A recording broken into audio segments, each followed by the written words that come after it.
Hello, this is Pablo with Evofusion, and I just got back from shooting a video with the Yaoyan School in Cebu City, Philippines.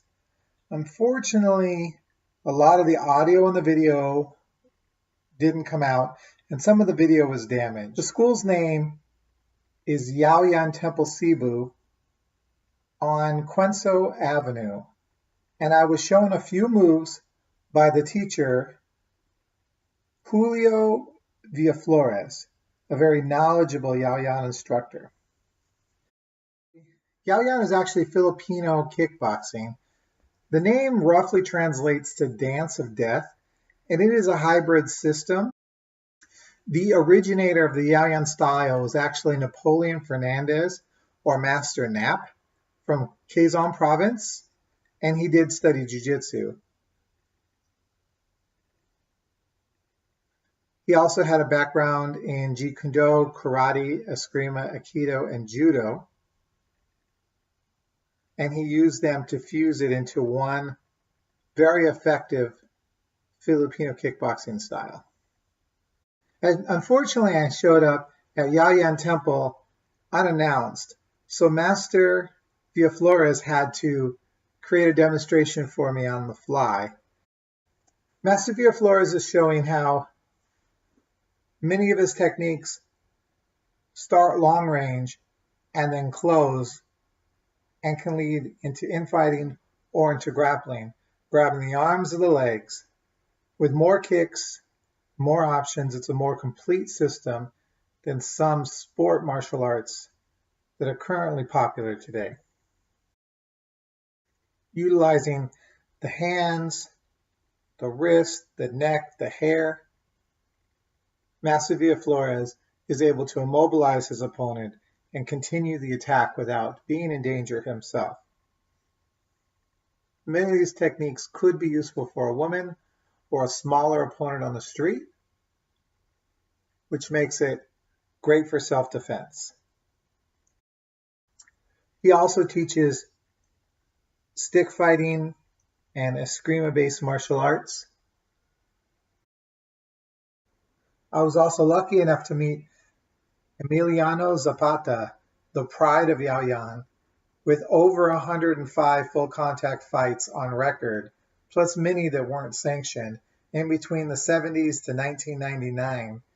He is a very accomplished martial artist and also very excited about Yaoyan.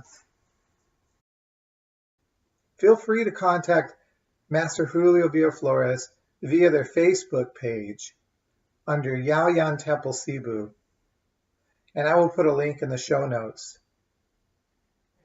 All right, so nice to see you again. Good. So where are we at? Renaissance Wing Chun, as usual. All right, you got your shirt on? Got my shirt on. Pretty cool. Enjoy it. You don't get one unless you come here. And so we're in the heart of Central Phoenix, and we can find you online how? Easiest way right now is through Facebook, Renaissance Wing Chun. Just check us out on Facebook. We're revamping the website and all that, so don't worry about that right now. Perfect. So as you know, I just got back from the Philippines, and we watched some of the video, and we picked a specific move we wanted to go over, correct? Yes. All right, cool. And so I like the move for MMA, and you liked it for... Just general purpose use. I mean, I don't like to say self-defense or sport or general use, right? Sure. It's got multiple applications. It does, definitely. Okay, great. So I'm going to have my hands up. This may not be my particular stance, but since I'm doing an MMA type of format, I want to hold my hands up in more of an MMA style. So my hands are up, and you're going to want to distract me before you kick, probably. Very much so. So I'm going to deal with this, and then you throw your kick. So I'm dropping, and I'm taking that shot right here. I don't want the shot to the face or to the ribs, but my shoulder can handle a lot of power. So I'm going to bear hug the foot, like he does in the video, and pull you around. Then I'm going to leg lace it, and bring it down here. Now, I'm going to drop weight until the ref comes and gets me. Where's the belt go, baby? Where's the belt go? All right, your turn. All right. So for more general purpose use, I'm not worried about ref stoppage and all that kind of stuff. Just want to cause maximum pain and potential damage. Okay. Right? So same concept here. Yeah, go ahead. As that's coming in, I'm going to actually shoulder roll into it just a little bit so that as I'm turning, I've got maximum torque coming into the knee and I'm pulling him down. Now from here, I'm going to keep this arm here and I'm just going to crunch into his knee. And from there, if I need to, I can crawl up, work into face locks, chokes, all that kind of stuff. There's nothing nice about what I do here. Absolutely. That was super painful. So I really like the Yo-Yon style. It has a lot of moves. So I can really see how you could customize it to a self-defense program. Yeah. Or obviously it does well in kickboxing. So right. The interesting concept we have to look at here with it is not all kickboxing styles have grapples in them. sure. You know, I mean, you get some minor clinching in Muay Thai these days, and you know the old Muay Baran styles had a little bit more. Sure. And Yayan technically comes from the old Khmer boxing systems, but you know it's been many generations since. Sure. So it is all its own thing now. Yeah. But you know, like boxing hasn't had grappling in it since 1867 with the Queensberry rules. Right. You know, Kyokushin karate does full contact but no grapples. Right. You know, most karate styles have lost their grappling. A lot of kung fu styles have abandoned their grappling. Yeah. So it's nice to see that there are some out there who are still preserving, at the very least, some kind of basic clinching and takedowns with their kickboxing. Yeah. I think that clinching and takedowns are almost required for street self-defense. I feel like that having the ability to throw an opponent when they get too close, especially if you're a smaller girl, to be able to jump him on his head and run is really important. So it's nice to see some moves.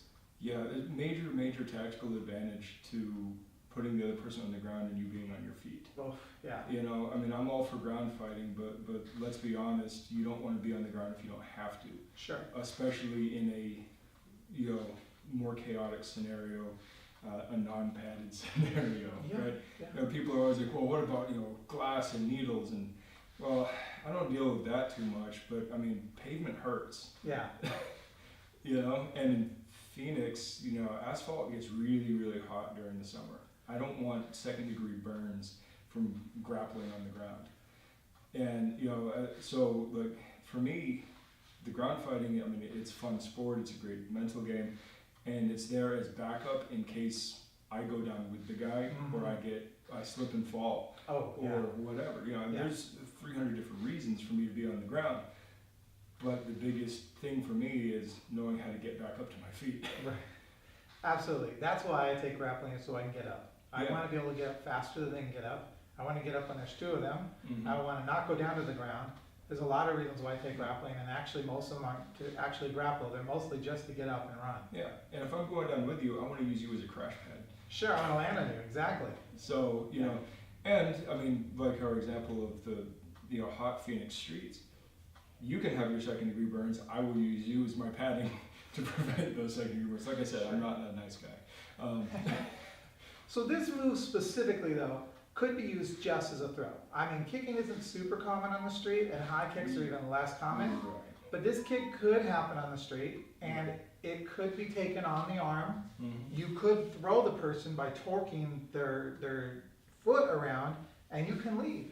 Yeah. You could drop a little foot to the balls before you leave to keep them down there a little longer. Yeah. So this move actually has some limited practicality. And let's face it, we do live in a post-MMA world, so even if people aren't trained kickers, we're seeing more and more higher kicks in MMA. Yeah. And people are getting more confident in their kicking in MMA. And you might have a belligerent MMA fan who decides he wants to throw a kick, even if he doesn't technically know how. And this move is going to work better on that guy than it will on a skilled kicker. Sure. Right? I mean, for me, I'm going to be a little bit more picky about my targets when I'm kicking you because I'm primarily a hand fighter. Yeah. But, you know, for somebody who's just kind of belligerent and angry and a fanboy, they may just be flailing at you. I've seen kicks on videos for street fights. Yes, I don't think I've ever seen one in real life, but I've seen them on video, so they do actually happen. Yeah. And more and more people are using MMA on the street. Right. I mean, we're seeing guards and cops training because the bad guys they're arresting are using MMA against them now. Right. You know. Well, and we're also seeing videos of, you know, 7-Eleven clerks who happen to go to an MMA gym taking on a mugger, a robber, whatever. Sure. Sure. You know, and it doesn't always work out, but you know, it is the soup of the day. It's right. You Yeah. know? And you know, it's the flavor of the month, and that's what people are doing. And you know, it's not the 70s when everybody was karate. It's not the 40s when everything was judo. Sure. You know, I mean, this is it is what it is now, and you got to be prepared for it no matter what you study. Well, yeah, you never know what the next flavor is going to be. It could have kicks too. So learning how to deal with kicks is important, even if you're just doing street defense. Absolutely. Could be Wolf style next. Oh boy, yeah. Who knows? Right. All right. Anything else you want to talk about? No, I think we covered it with Wolf Style. Wolf Style covers everything. That covers everything. If you don't know, just go check us out on Martial Arts Nerds on Facebook, and you'll get the drift. It's a martial art nerd joke. Yeah. All right, Saul. Thank you so much for your help today.